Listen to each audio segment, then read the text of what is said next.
Hey scrapbookers, it is Barbara from Scrapbooking with Barbara, and I am trying desperately to follow through on my promise to myself that I was going to start posting one video of one of the CM virtual crop sketches each month.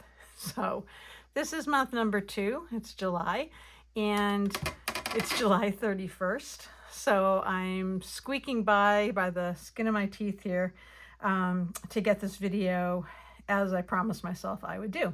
So anyway, the virtual crop happened earlier this July. It's always the second weekend of the month. And they released 4 sketches. And the one that I'm going to do today is going to be sketch number 2.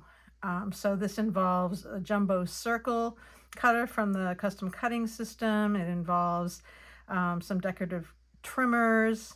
I'm going to use a border punch. I don't know what photos I'm going to use, which is sort of unusual for me. Usually I like to have the photos in mind when I'm working on any kind of layout, but this time I'm just winging it. I also should just put a plug in for the studio system that Creative Memories released, was it in May? And I have found it incredibly helpful while I'm doing my scrapbooking, and at some point I'll do a video on it, but you can kind of see it in the background. And if you see me reaching, I use it for all sorts of things, not just, to actually put scrapbooking layouts on it, but I'm going to take this and I'm going to put it using one of the magnets right in front of me. It keeps it vertical so I don't get the directions lost in the mess that I usually create in my workspace. So anyway, to let you know, I decided I was going to use the Spring Equinox collection that came out earlier this year, and I had absolutely no use for the Spring Equinox collection. I just absolutely loved the colors. I loved the theme. I just had to own it. And if you look at the stickers, they're all about equinox and moons and meadows and bunnies, which happen to be a personal favorite of mine, mushrooms, just really whimsical and beautiful products. So I decided I wanted to use it just because I really love the collection. So we're going to put the majority of that aside, and we're going to start doing the actual sketch. I'm going to use just white cardstock for a base because most of it's going to get covered anyway. This is a piece of, I think this is just the cardstock that they put in between the 12 by 12 pocket pages, and you can use any of those inserts that CM puts in their pocket pages. They are photo safe. It's an awesome way to get some white cardstock. And you also can use the, if you didn't know this already, most people do, this is also photo safe. The product, what do you call these, flyers that they put in any of the collections. And so you can just flip that over and use it for whatever you want and know that it's photo safe. So this is going to be my base. I'm going to put that aside for a moment because we have some cuts to do. And the first cut I'm going to do is to cut this, actually I want to just move this out of the way here because I'm not going to use it right this second.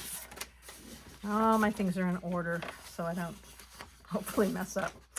I'm going to use this really pretty striped paper that has moon and this little sort of vine decoration. And because I want the stripes to be vertical in the layout, I'm going to turn the paper 90 degrees.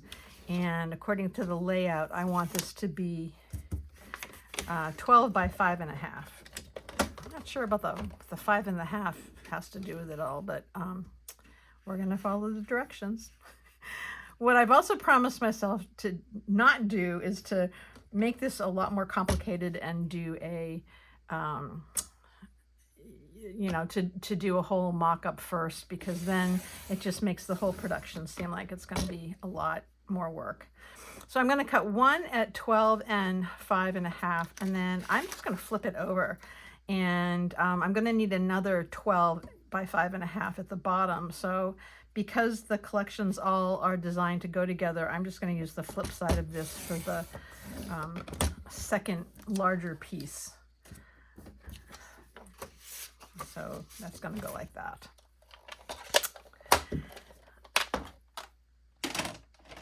All right, so here's the fun part. We're going to be using the jumbo circle. I got to pull my mat back over here. I'll put these aside for now. We're going to be using the jumbo circle pattern template, and I'm going to use this navy cardstock. And something I've learned along the way is if you just put a little tiny bit of repositionable tape on the back of your paper that you're going to cut, it'll hold it in place so that it doesn't shift while you're doing your cutting. And also I find that circles can be a little bit nerve-wracking because it's just a different kind of a shape. It's just a harder shape for me, at least, to work around than, say, you know, the ovals. So we make sure we're going to do it with the red blade because we're going to try to get the largest. Actually, no, well, that doesn't really tell you which blade to use, but I'm going to use the red blade. So I'm going to center this as best I can. And you make sure that you have your little feet, or Noreen Smith started calling them pegs, and I'm like, oh, what a great way to label them. So we're going to make our cut. We're going to go around our circle. You see I'm holding it in place so that it doesn't shift. And I always tell my customers, oh, just go around a second time. That one looked like it cut very nicely because this popped up. But with the smaller circles, I oftentimes go around a couple of times because sometimes going around part of the curve, you don't quite get the full cut. And it's easier to just go around twice than then try to fussy cut any parts that didn't detach. So one thing that was offered as a suggestion in the notes for the virtual crop was that you could use this piece, or actually, I'm sorry, you can use this piece to use in another layout.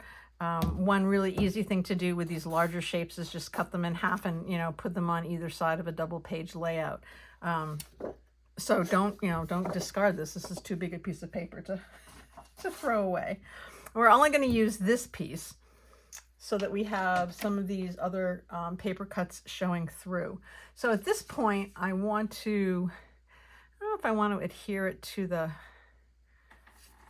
they're not specific about this. So I think what I'm going to do is, I'm just flying here by the seat of my pants again. I am going to put my base paper down, and I think I'm going to just adhere the very top part because we're going to be tucking in, at least this is the way I'm looking at it, we're going to be tucking in the horizontal strips we're going to make with the decorative trimmer and the border punch. So let's see if I got that pretty straight.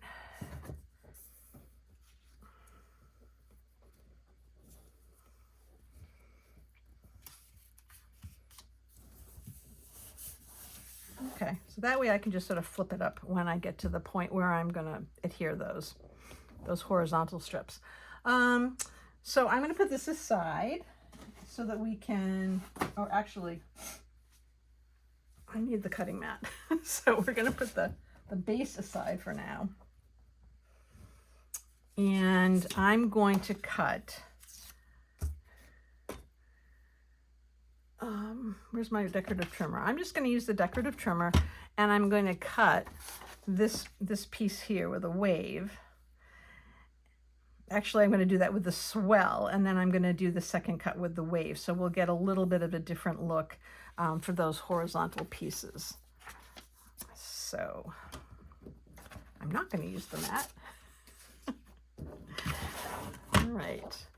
So this one is supposed to be 12 by 2 inches. interesting. So we want to use this blade, which is the swell. And I don't know if you've ever used the decorative trimmer, but it's not always easy to know like how the ruler works on this thing. So I'm going to pull off my magnetic ruler, and I'm just going to measure from, I'll measure from what? The top part, bottom part, top part, 2 inches. There's probably an easier way to do it, but I'm just sort of doing a guesstimate here. And something else I became aware of, and another trick if you have this this older decorative trimmer, this no longer is available. It's been replaced by custom cutting system templates. But if you bump it up to one of the two, the top or the bottom, what happens is that you're not going to get like a totally symmetrical cut. So you need to sort of bring it up to the first line of the grid on either side, and that's going to make the middle swell be actually in the middle of the paper. And I think that's pretty, just make sure it's as straight as we can make it. Okay, and we're going to make our cut along there. So there's our swell cut. And then, if I can find my papers, we're going to use this paper, which actually is not from Spring Equinox. It's from an older, it might even be old CM. And this is supposed to be 12 by 1, so we can just kind of, that says it's 1 inch. Yeah, I'm just gonna make it a little, because we can adjust these. It doesn't have to be exactly the way it says on the guide, the sketch. So I'm gonna put it right there.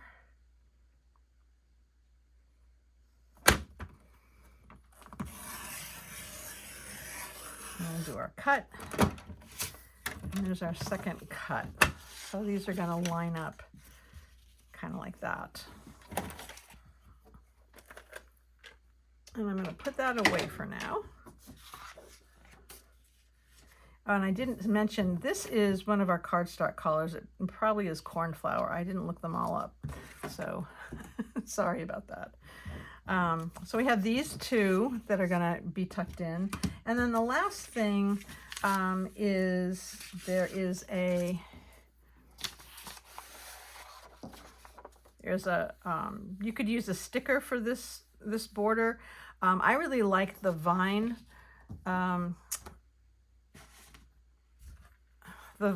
border punch. So I think this is going to look nice with the other components of Spring Equinox, depending on what I end up using this for. So I don't know what happened there. Looks like it got dinged on something with paint on it. With our border punches, you are going to line up your paper with the black line on the front, and then you're going to make your first punch. So I'm using this darker paper. This also is not directly from Spring Equinox, but I wanted something darker. So I got this from my paper stash. And then you move it so that the portion that you just punched is going to cover the shape on the plate, the base plate. And you're just going to keep going along. You can see this is going to have a slightly frayed look because it looks like this particular designer paper has like a white core and it's showing up.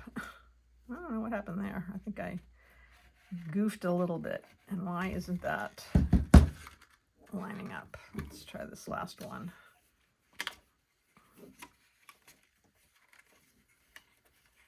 Here it goes. Okay. So I did something kind of funky there, but we're not going to worry about it. And we're going to take our leftovers and just put it in the garbage. All right, so now we're going to assemble this. And we're going to get our base page with our cutout. And it looks like what you're doing is you're going to put this one down, you know, like so. And then this one's going to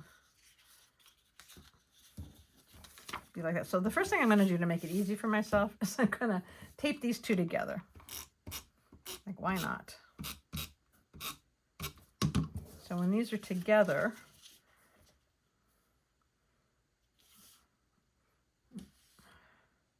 it'll be easier to place. Oh, let me not forget that this piece of paper is supposed to go down in here first. So, all right, this is why we use repositionable tape. We're going to put our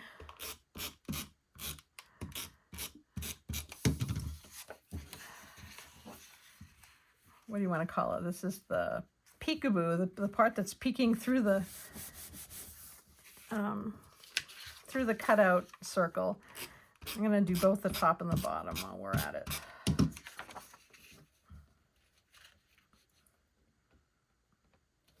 Maybe I'm missing something, but I'm not really sure why we had to do that. But and then I'm going to lightly place that there. And then when I put this back over it, I'm going to see where we're at. I'm not going to put anything permanently down. So I think,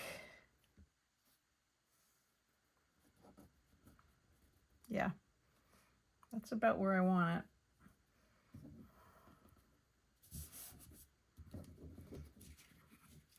And then I'm going to make this more permanent.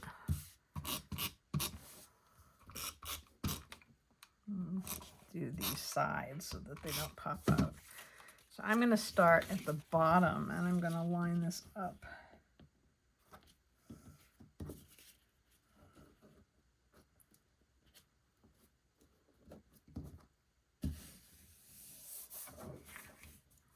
There it is. Look at that. And I'm going to move over and put the tape. I have one of CM silicone mats next to my workspace here, which is great to use when you're using repo tape on anything that kind of has a more fancy pattern on it, so you don't have to worry about getting little tiny pieces of tape on little tiny pieces of a pattern. So this is supposed to go right along the bottom, which is how I have it. And on their directions, they have 4 photos. They're matted photos. So if I was going to go ahead and do some photo mats, which I'm not going to take the time to do, I would use this blue. I mean, I'm thinking maybe they are trying to make this color the same as this color because it's the same shaded gray. So maybe they would use the purple for the mats on these two, and then maybe use another color down here. But you can see that they have a 6x4 photo, a 3x4 photo, and then they cut the mats about 1/4 of an inch larger all the way around, so you have a very narrow margin. Then we have a 3.5 by 3.5 square, and then a 3x4 photo with corresponding mats with some embellishments. So I won't cut the mats because honestly, I usually, anything that I'm pre-creating before I know what kind of photos I'm going to be using, I don't like to cut the mats because I'm not sure, that I'm going to follow the directions. I'm not sure I'm going to have 4 photos that are going to be exactly oriented that way and, will work that way.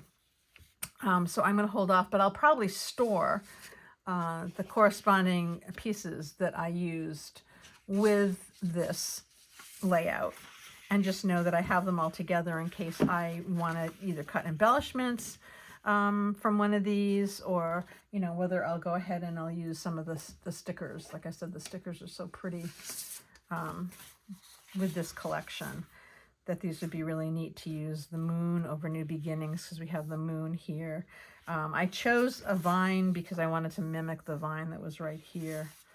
I could have also used probably, you know, this one, because it has the green and the moon. It has a white background and it would show up here. The other ones are sort of dark, and I don't think they would show up quite as well. So I will pack these all up. And usually what I do with anything that's sort of a pre-made layout is I keep the plastic Ziploc bags that the collections come in, and I just, you know, put this in one of those. Maybe I will put, you know, a couple of the mats, the corresponding mats, because I could use these to do the matting, or at least some of them, like the 4x6, to use as mats on the photos. So yeah, so that is my rendition using Spring Equinox of sketch number 2 from the virtual crop that happened this past July. Just by the nick of time, I hopefully will get this posted today so that I fulfill my once a month commitment to myself to get something posted here on YouTube. And I look forward to doing it again in August.